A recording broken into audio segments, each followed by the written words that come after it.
Welcome, everyone, to episode 9 of In the Hot Seat. If you're a repeat viewer, thank you very much for coming back again.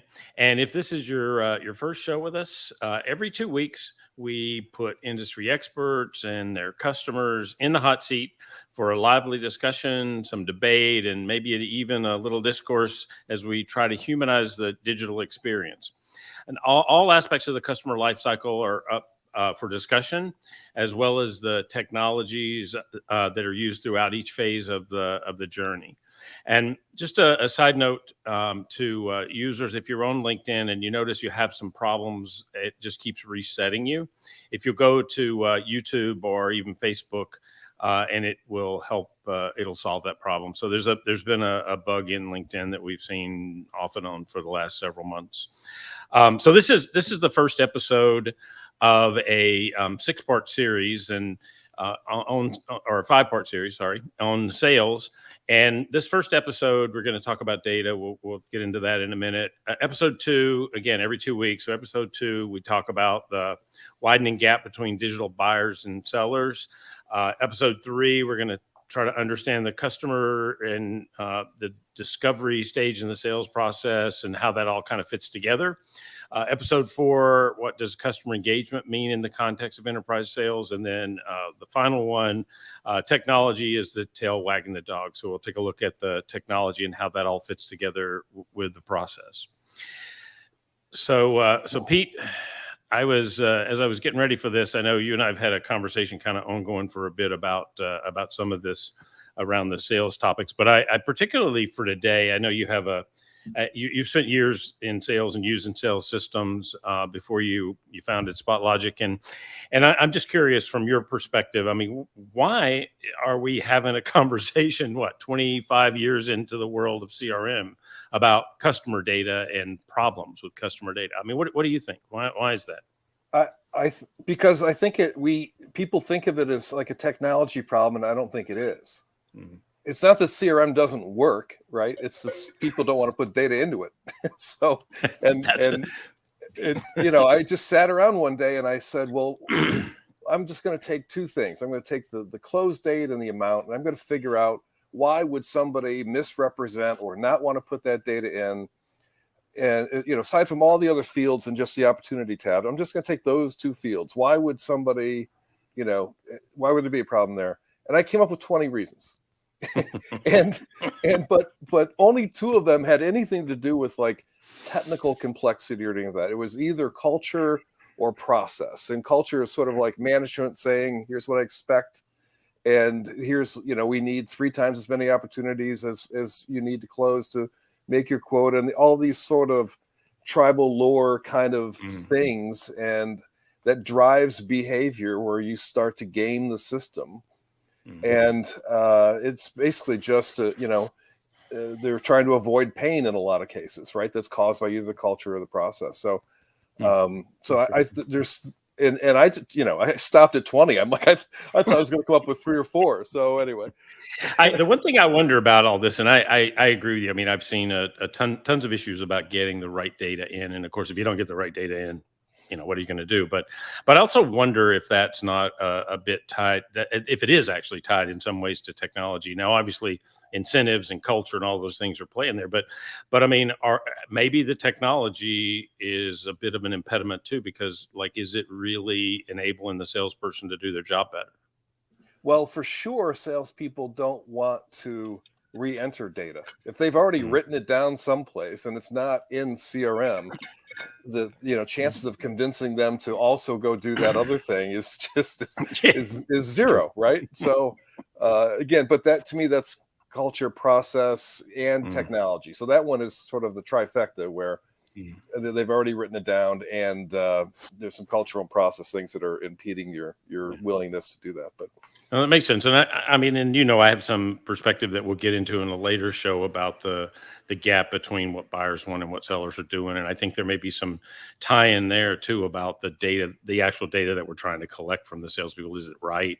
And then the other thing you mentioned, automation. I mean, we certainly have the capability to shift that too. All right. Well, enough of them listening to us, though. They actually came here to listen to a guest, and so why don't we bring in our guest? And Pete, you want to do the intro? Sure. So Todd Kozikowski is the Chief Revenue Officer of Pivotal Analytics. We're really lucky to have him. He's got just a fantastic background. I'll just try and hit the highlights. So he has a long history of building purpose-driven organizations that focus on customer goals and disruptive technologies, and making a real impact in industry and markets, which makes him, I think, kind of unique. When somebody really gets disruptive technologies, they're a very interesting person. His background includes leading large software organizations, scaling. He's got some great stories about scaling hyper growth companies globally. He's helped raise over $60 million in financing, and those companies that he's been a part of and helped lead and collectively have a $5 billion market value. So it's just terrific to have Todd with us today. So Todd, why don't you hop in? There we go. There he is. Good afternoon. Yeah, thank you, welcome. Pleasure to meet you all, and thank you for all those attending live. Well, thanks, Todd. We really appreciate you joining us. And you heard a little bit of the setup. I know we've talked a little bit ahead of time too about where we want to focus this. But I guess for me, the background here, we talk about the explosion of data, customer data especially, and then for years we've been talking about a 360-degree view of the customer. And you'd think, based on the fact that there's lots of data and that we have systems that could do that, we should have a good view of the customer. But when I talk to companies, I hear often that they just can't, for many reasons, can't put that view together. I mean, so what do you think? I mean, 25 plus years into CRM and all these, increasing number of customer experience focused solutions, why are we still talking about data challenges and quality? Yeah, it's funny. It's hard to imagine, because I think all of us can rewind back 25 years ago, and we were using Excel spreadsheets to track a lot of our clients, and maybe other various versions of databases early on. But there's no doubt CRM systems have made our lives a lot easier. We can log activity, we can build forecasts, we can track sales stages, review and optimize campaign performance, integrate to a whole bunch of different apps and tools in the market. And it just keeps going on. There's more and more data that gets produced from those systems. And the irony, of course, is when we start up with a new CRM system, what's the first thing that we do? Well, we want to get it populated with data from our previous system, which already had problems to begin with. So we perpetuate the issue. But I do think you have to begin to pay attention to, in my opinion, I think if you go all the way back to the top of the sales process, if you begin to look at the top of the funnel, how do we define what an opportunity actually is from a lead? And I say that because I think you mentioned at the beginning of the show, we assign a value, some type of arbitrary value and a close date to it. And at that point, an opportunity either becomes one of two things. It can be an opportunity that's valued that is too high. And so now the account rep spends the next several weeks trying to justify to their manager, their VP of sales, their CRO, their CEO, why is this deal shrinking in size? Why is the pipeline shrinking? Or the opposite happens, the opportunity is too low, right? In which case the CRO, the VP of sales, the regional manager begins to ask you, oh, well, Todd, are you underselling? Or, are you a sandbagger? Or you're describing a witch hunt. Exactly. Maybe the whole village is coming for you, right? You haven't justified enough, and therefore, and this is this process. And the irony is, the process keeps continuing upstream, right? It hits the founders, it hits the executive team, right? We present this pipeline to the founders and the executive team, which then in turn present it to the investors and the board, and you see it perpetuate. And so, interestingly, I was just reading the news. I don't know if you saw this news of Outcome Health, and their three founders in Chicago. But allegedly they frauded. They had a $1 billion fraud scheme. And here's a company that placed screens and tablets in doctors' offices and waiting rooms and flooded it with educational content. And they promised some number of eyeballs, would see that content. They raised money. They raised about $500 million from Google and Goldman Sachs. And then when they learned that those numbers were actually falsified, that they just weren't holding water, and their kind of pipeline of activity wasn't holding, the whole world's kind of crashed down. So I do think there's this kind of perpetuation too, all the way upstream in terms of how we present our pipeline and the metrics behind that. We gotta get back to kind of some of that top of funnel piece of this too, to refocus. I mean, something you said in there, I think it kind of brings this out in a, if you flip it a little bit and try to look at it from the rep's point of view up, right?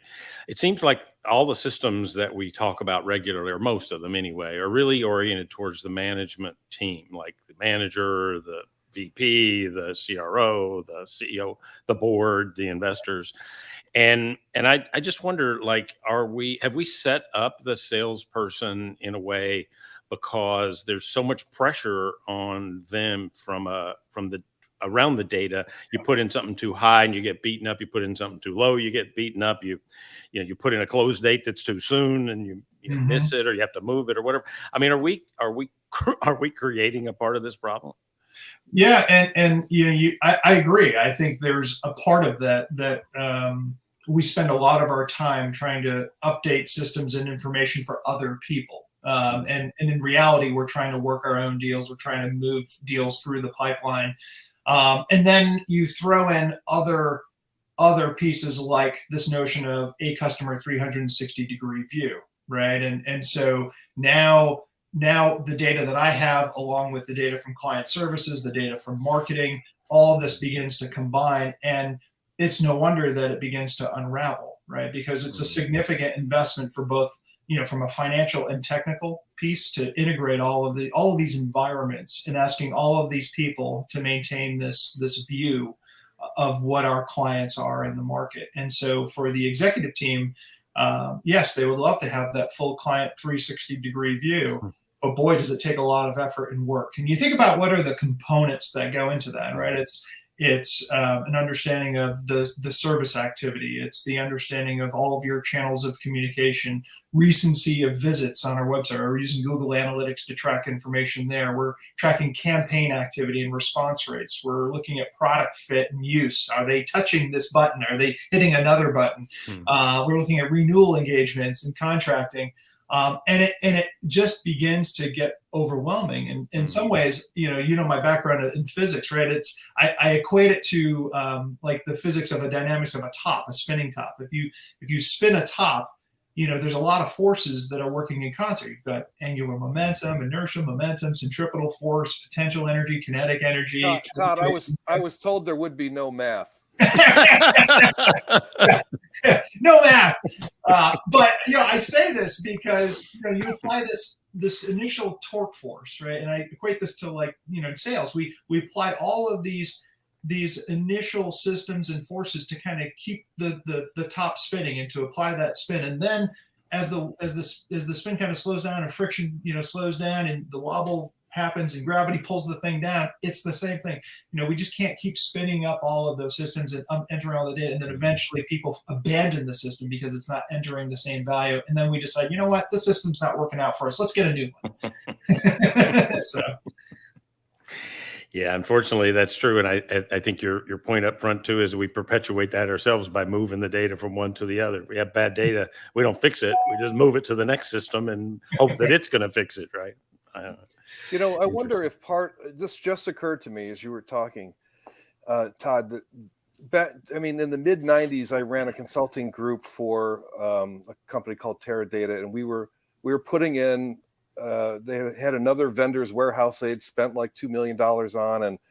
And so I brought in a team of people to figure out what they really needed. And what they really needed was like a $10 million system. And I wasn't even proposing ours. I was just saying, this is how much work there is to do for what it is you're trying to do, to have this 360 view of your customer and then be able to act on it. Yeah. And I had to present to the C-suite at the end, and I said, this is what it's going to take for you to start, but you should think that in some number of years, the data warehouse, the data itself could be 50% of your IT budget.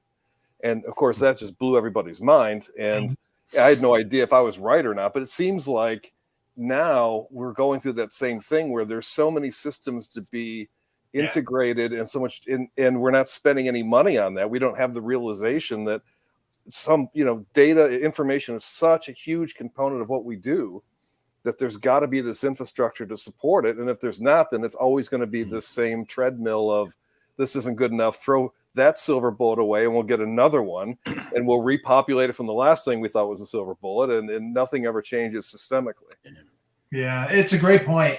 You think about in just the last 5 years, the number of additional marketing tools, the number of additional sales tools. We'll touch on the topic of some of the CDP platforms and AI and ML that's coming into this world as well. But at the end of the day, I work in an analytics company, and the reality for us is, as we are positioning and selling data and data analytics, you can provide as many good insights as you want, but at the end of the day, if you don't put them into action and actually create a downstream workflow or a use case, some type of tactical response for our clients to engage and use, it's the same thing in the sales world. You have to be able to not only see those results but actually apply them in a sales capacity. So if I'm in the middle of if I'm negotiating in a contract in a later stage sales process, I would love to be able to leverage data, and they're doing this now, where I get notifications on any news related to that client. Great. So how does that either help me or hurt me in my negotiations with this client? What can I use to bring in? Maybe they're signing a partnership relationship, or maybe they're doing something different that could affect this deal. I need to know about that, and I need to be able to have that at my purview as I'm in those stages. That's an interesting demarc right there for me. Is that sort of your first generation, if you will, analytics was dashboards, and I looked at them, and there was no action attached to that. Like, okay, I see this in this view. Now what? As opposed to what your company does, which is, here are the actions that you can now take to, right, move whatever needle it is you're trying to move, right? That's to me, that's absolutely a really useful demarc there.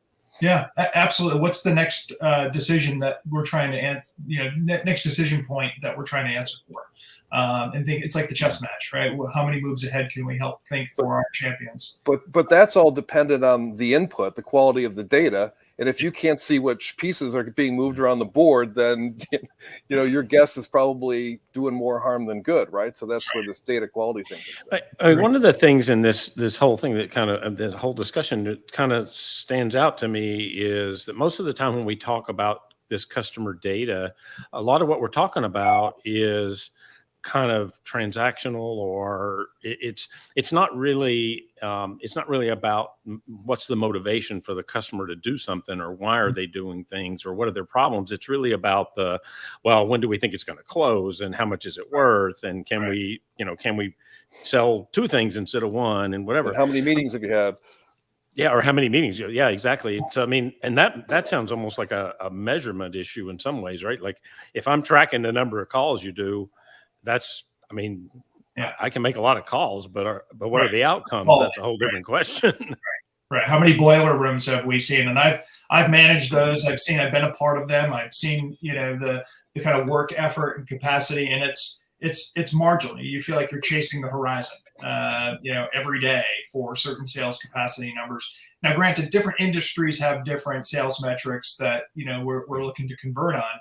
But, when you're in a world where sales tools have made it easy to send out 500 emails a day, and in turn, buyers are receiving 500 emails a day, right? No one takes the time to necessarily build that personalized, crafted message. And we're now beginning to see tools like video messaging appear in sales, which is great. It becomes more targeted.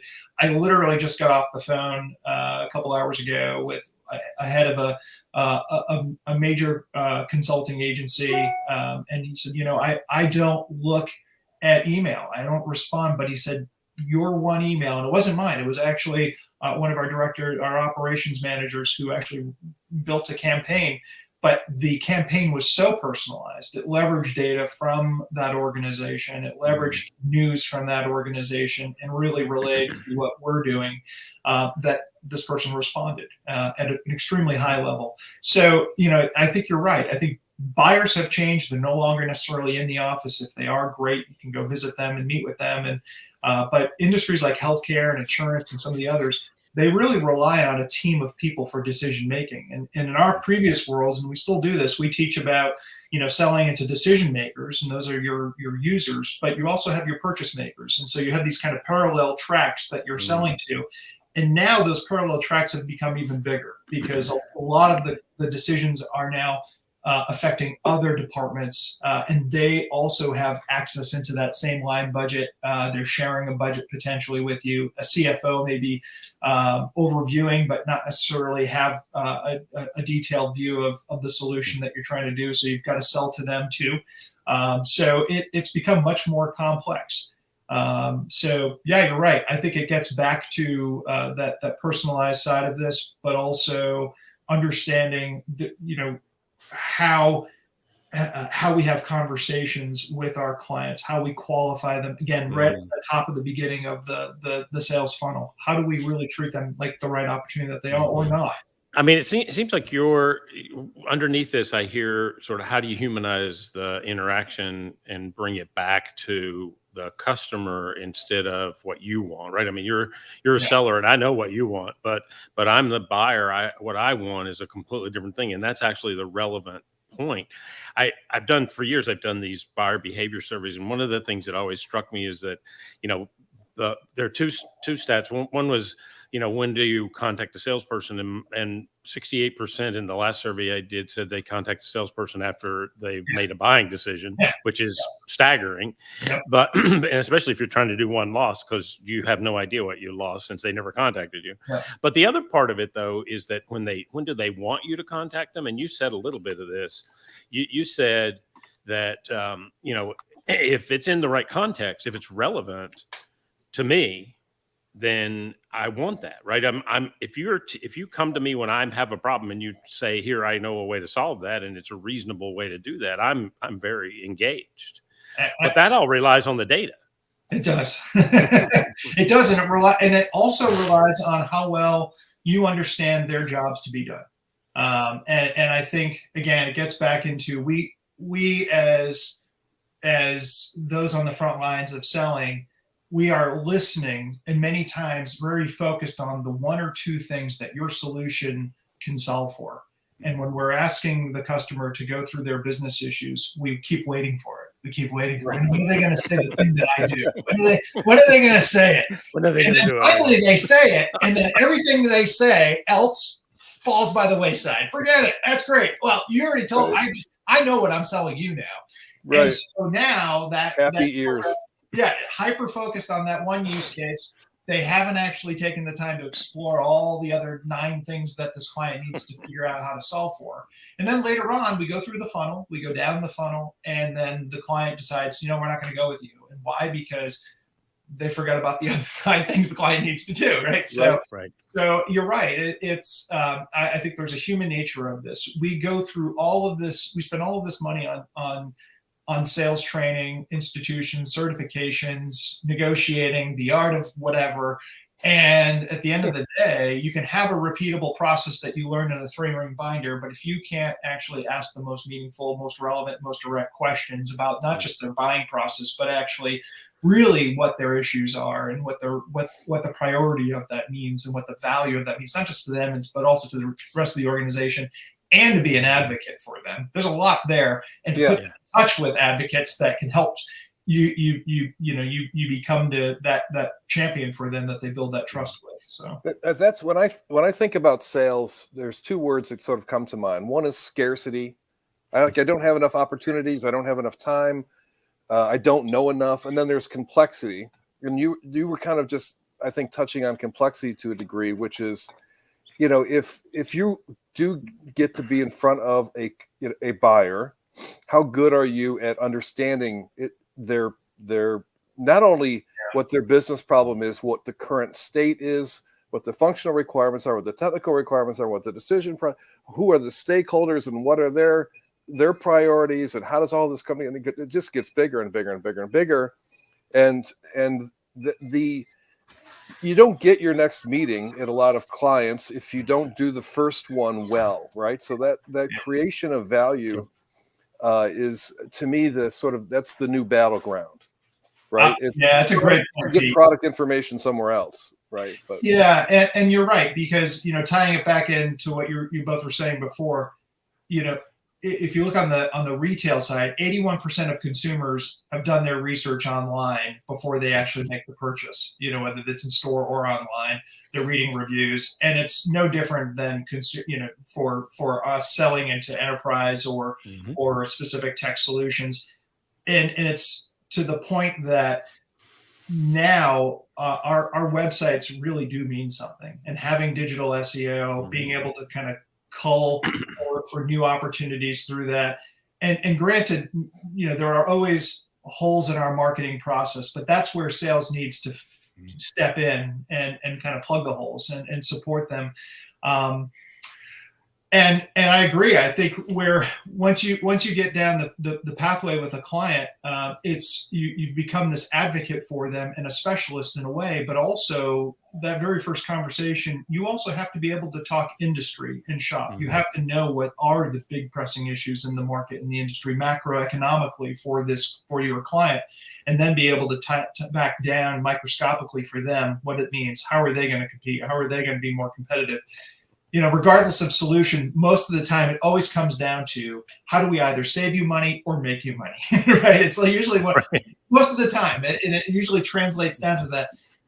And so, what I find is always finding use cases that can tie it back to them and tie it usually to one of those two causes, because it tends to relate and complement their journey the easiest way to helping them sell it internally as well. Mm-hmm. What Todd, what do you think the virtual selling environment has done to data quality over the last couple of years? I mean, it can't have helped it, right?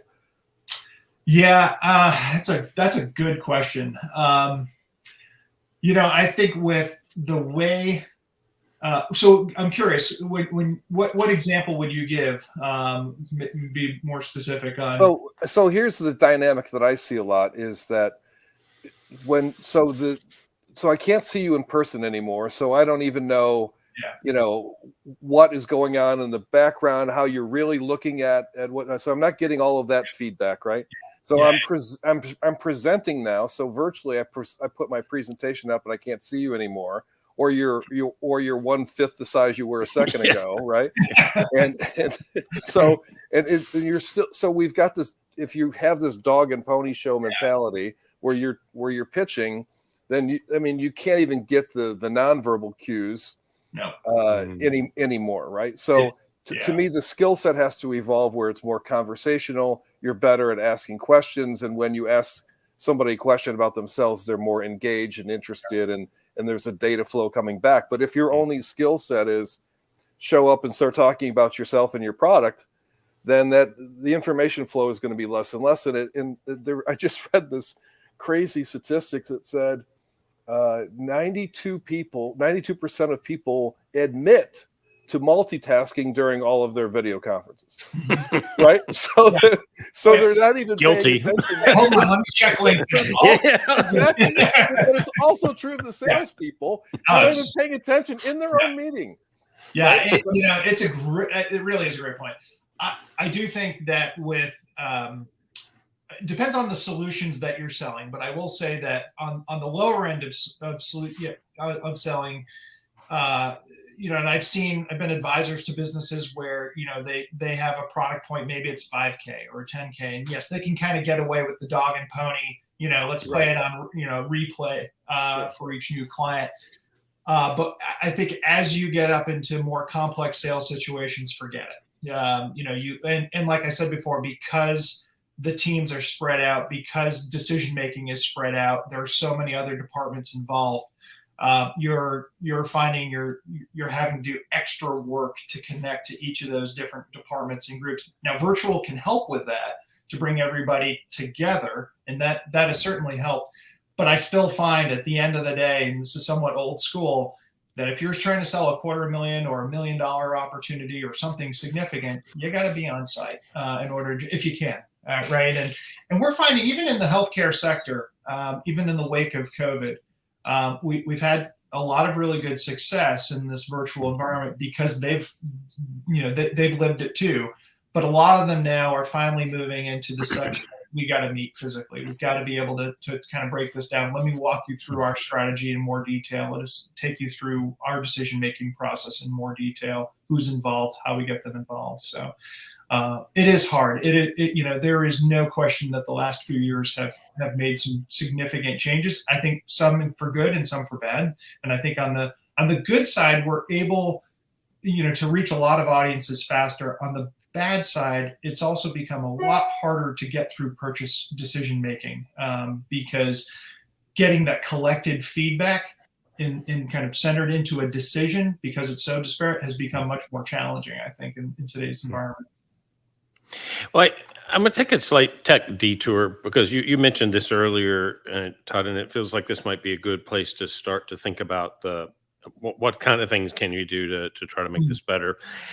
We've heard over the last couple of years, customer data platform, CDP, is like the hot topic, right? And a lot of times, though, when I look at the products and talk to people, it seems like it's more about data segmentation and supporting marketing than it is to help sales or customer service.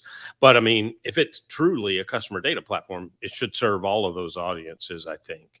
So, I mean, is that something that you've now started to look at? Is there a way that this technology could help consolidate all that data in a way that makes it more usable or makes it easier to ensure that it's the right quality?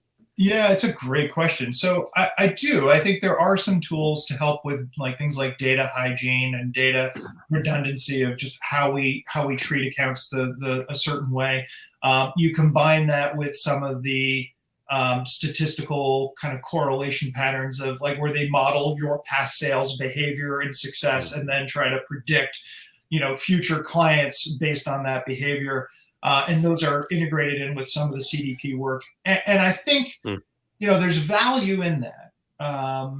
And so when you finally get a response from an automated system like that, great. It's based on your past behavior. It's based on pattern matching and statistics. But again, though, does it necessarily decipher the true fit of that solution? Does it decipher the product justification, the price value justification, the internal buying politics that we face? And that's where I think it begins to get a little bit harder. That's where it gets a little bit grayer in the sales methodology piece. Like I said, you can use tools like AI and ML and CDP to help notify you of events in the closing stage of a deal. Those are very tactical workflows that help. But I think the nuances of selling still, especially larger opportunities, still involve that human element to drive. So I mean, it seems like and automation and machine learning and predictive, all those things those tie right into this conversation with CDP and other tech, right? And it seems to me like what I think I just heard is that there's great advantage to using some of those things in certain ways, but they still don't close the gap between what the buyer knows and what the seller doesn't know. Yeah. I think that's a good way of saying it. I always love to tell the story of the drill analogy, and bear with me here because the reason I say this, we have like I said, we spend a lot of time and money on training and learning. You can have these CDP tools, you can have AI and ML, but imagine if you're a client that sells a drill and you're a sales rep that sells a drill, and the client just simply wants to be able to hang a hat on a wall. And so, the client has lots of different options. They finally choose you, and maybe they choose another vendor. And you sell a drill, so it's very sophisticated in that, you sell drill bits, it's rechargeable, maybe it's got high torque, maybe it's Wi-Fi enabled, you can set the torque level, and it's got a thin light. But your competitor is like a plastic hook with adhesive tape. And so it's a job to be done that solves it. And so in the world of sales today, again, you can have all these sophisticated tools, but which one are you? Are you the drill, or are you the competitor with this adhesive product that's super simple and super easy for the client to get ROI? They don't have to relearn a process. They don't have to relearn new tools. I think salespeople sometimes, we're in these worlds a lot. And so,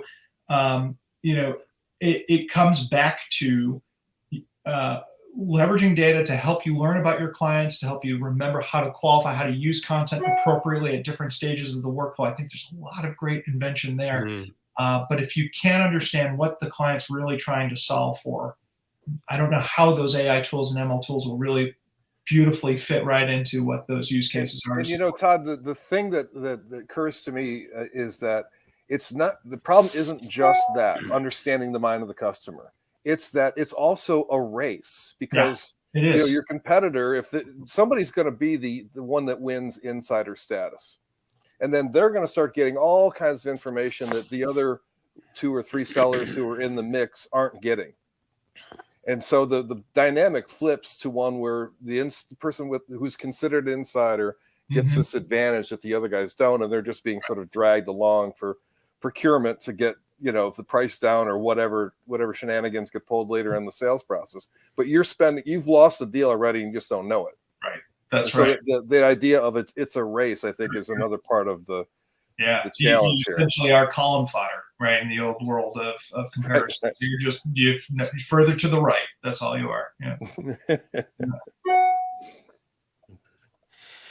I mean, it seems like this system issue underneath this is tied to it, right? I mean, it's not, there's culture, there's process, there's a bunch of different things, but there is really a gap there that's a little harder to address, that is sometimes hiding, because predictive and all those things sound great, and analytics and the machine learning, all those things are really good, but if it really is just fundamentally down to, are you the right solution for that customer? Which means you have to understand what they want, and trust and build trust and be the trusted provider of that. And also maybe, and this is probably really hard for a salesperson to hear, but sometimes you have to send them to somebody else because you're not the right solution. That's right.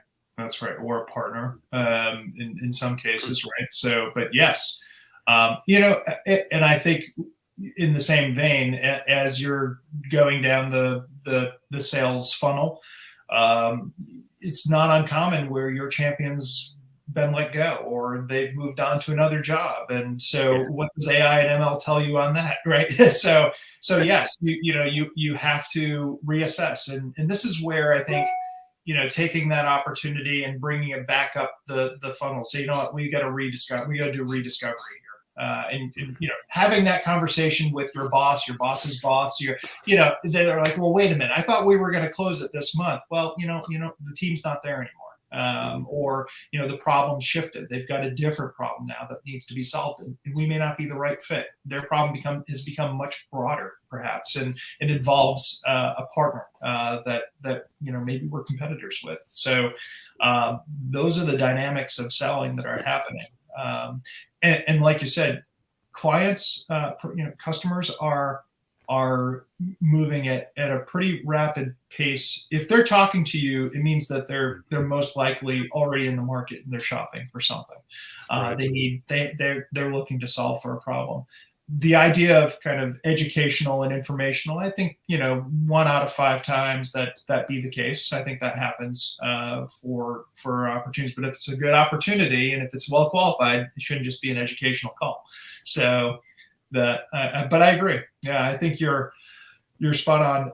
The data we have to put in a CRM system about a client today is pretty exhausting, right? So you've got all of the data that naturally go in. We've invented more and more fields, and of course we have the ability to add your own fields too. So we've added all of that. And then when the system doesn't work anymore, what do we do with that data? How do we take all of that and put it into a new system to use? And I think that's where this challenge is becoming for legacy companies that have had decades of customer data to figure out, well, how do we continue to keep understanding our clients in this kind of 360 view with all of these competing data fields and information that we don't even know if it's relevant anymore or not, and what do we do with it? And then you've got the brand new startup company that's trying to bring in data to learn about the buying proclivities of their market and trying to understand how to sell to that market. And and that could be, frankly, a biased set of results for that startup company to try to pursue. It may not be the right market fit for using that data too. So yeah, I mean that's another twist to the data challenge and the sales challenge too. And I'm an ex startup guy too, and so I've been through this whole like, okay, well, we got this thing and we want to sell this thing, so let's go sell it. Why are you not selling it? But we never actually step back and go like, wait, does it solve the problem that we think it does? Like, are we actually trying to sell to the right market? So product market fit is a data question and something that's not always that easy to. And I go back in one of my startups. It was a company called Forma back in 05, 04. I didn't have an architecture, engineering, or construction background by any stretch, but here we were trying to solve for problems in the architecture engineering market space. And back then, if you remember, Salesforce was just starting with their SaaS-based models, and Forma was trying to basically create a project information management system. And so we were trying to manage the information that goes into building a building, a skyscraper, a bridge, a tunnel. What often happens is you have architects design, and all these teams kind of come together and they build this thing, and then they disband and they take all that knowledge with them. And so we wanted to kind of be almost like a Google index of all of the project decisions that happened in that way. And, to get to that, though, to get to a solution that was already entrenched with some very large market competitors like Autodesk, and a whole host of others, we had to go, frankly, put the investment in to go meet with architecture and engineering firms over and over again. Before we wrote a line of code, we just simply triangulated around business issues. We go from one account to the other, and just kind of replay what each other said. And you do that enough times, eventually you land on what are the 5 or 10 things everybody's struggling with. And I actually don't think it's indifferent of what happens in sales today. If you're really good, where you pick a city, pick a location, go visit a whole bunch of accounts if you can. Yes, you can do it virtually too. But by the opportunity of just triangulating how your solution is still fitting in the market, in a context of leveraging both sales and the product management and marketing teams. Because those clients will share with you what's working, what's not. They'll also tell you how to replay what they see as the messaging for this product when you get them to describe the solution back to you. It becomes great marketing. I have this premise that at least 90% of what a salesperson needs to learn to win a deal is only in the minds of those stakeholders that are participating in making that decision. Yeah. You can't look at the website of any or social media and find out what pertains to this deal, right? That data is proprietary oftentimes, and I spent a lot of time selling to companies like Goldman Sachs where this doesn't leave the building kind of discussions with people, right? I mean, you're just not going to look that up someplace and figure out how to solve this particular problem. So to me, that's the key to sort of the conversion from one sales interaction to the next. This enterprise sales is this value chain of interactions, and if you're not creating value in each one of these conversations, then ramping up the volume of how many calls you're doing a day isn't going to do you any good. So I think the focus really has to go back into how well did we understand the customer. And then, of course, they feel more appreciated, so they want you back because you're helping them with this sort of risk management aspect of making a decision, and you're helping them to understand those factors that they should be thinking about, that they may not be prompted by marketing material that's on a website. Absolutely, yeah, I agree. Michael, I was just going to say, so we are getting a little bit short on time, so I just wanted to bring this back again and give you a chance, Todd, because I mean, obviously your wealth of experience and background should be really beneficial to the audience. And so what do you have for advice? I mean, I'm a customer that's really, I'm a company that's struggling with customer data issues. I mean, where do I start? What should I do? How do I solve this? Yeah, great question. I mean, first and foremost, there's data hygiene at every account rep level that we own. I mean, I think there's a basic set of metrics that we all should make sure we're getting in. One, because it helps the sales rep manage their deals. Two, it provides insight for managers and for those up above to understand the forecast. And then I do feel like, there's a kind of 30-day review. We do this, in the teams that we managed in the past, and we do this now, is we do a look back. Every one of our deals gets scrutinized to see, is it really appropriately in that correct stage where it is in that pipeline today? Or do we need to push this back? Do we need to reframe this because teams may have left, our champions may have gone, problem may have shifted. There's a competitor that's now that we face that we know we don't have a high chance of winning against, or we have a greater chance of winning, and so we can push it forward. So reevaluating every deal. And I know most reps and team members are always doing that, but I think there's a deliberate conversation that needs to be had. The other part too is the data that we have. There's an opportunity to take it and reframe it in the form of a kind of bi-weekly review, or maybe it's a monthly review, where you have strategic deals where you need the input of the rest of your organization to help you win. So we've done these before where, it's a strategic review of, all right, how do we win this account? This is an account that clearly we should win, but product, you have a say in this, marketing, you have a say, executive team has a say in this. How do we collectively frame and win this account together? Because we all are going to have an ownership to support this opportunity down the road. And so there's a different sense of data that comes from your team members. There's data that you want to present to them, but data that they're going to have to you to help you with this deal. And that data can be reapplied later on too. I couldn't agree more. This elephant in the room for me is that it seems like sales technology is being built as if a salesperson in technology sells a deal by himself. Right. Yeah. I haven't gone into a technical meeting in 20 years without somebody way smarter than me to try and get through to the end of the conversation. So and there's a lot, the bigger that I know, one company I'm working with has 21 people working on one deal at one big bank. Yeah, that's right. I mean, where's the technology that supports that sort of data sharing and not only that, but the contextualization of the data? I mean, it's not. This isn't a messaging application. There's a contextualization that's required to win the deal. Very true. Well, we could keep this going, and I love this. I love the conversation, and I could definitely go for another 45 minutes. But I think that's all the time we have today. So, in respect to our audience that want to move on to something else, I guess maybe selling something, it's all the time we have today. Todd, thanks so much, and you survived the hot seat. If you think what you have what it takes to be in the hot seat, let us know. We're looking for more guests, and we'd love to hear from you. And that's in the hot seat episode for today. Thanks so much for being with us this week. I'm Michael Fawcett. I'm Pete Smith.